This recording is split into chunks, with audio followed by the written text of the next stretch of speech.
我公司的台语台会伫7月初1开始播送，除了有台语的戏剧，阁有节目，每天阁有细节的台语新闻，阁有深度的新闻报道，阁文化人文的节目。毋但全部拢台语哦，阁加上台语字哦，希望台语文化会使进入每一个家庭。所以是改换这个所以哦，为的台湾。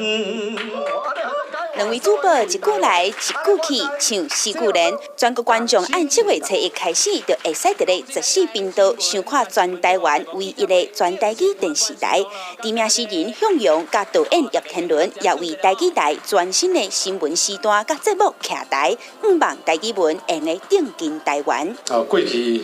红坑伫壁角当作头前的台语，即摆才有所在来安顿，安顿台语。其实嘛是安顿台湾占有75%以上使用这个语言的人，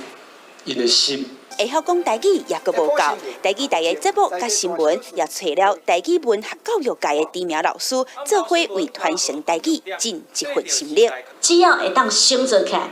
每一节包括这受访者因所讲的，人讲口碑，绝对拢是台湾味。为台湾看向世界，台湾在地人文甲历史将会透过新闻甲深度报道，建立台语文传承的管道，且乡亲时代一定要准时收看。记者阿明、金玲、昆明台北报道。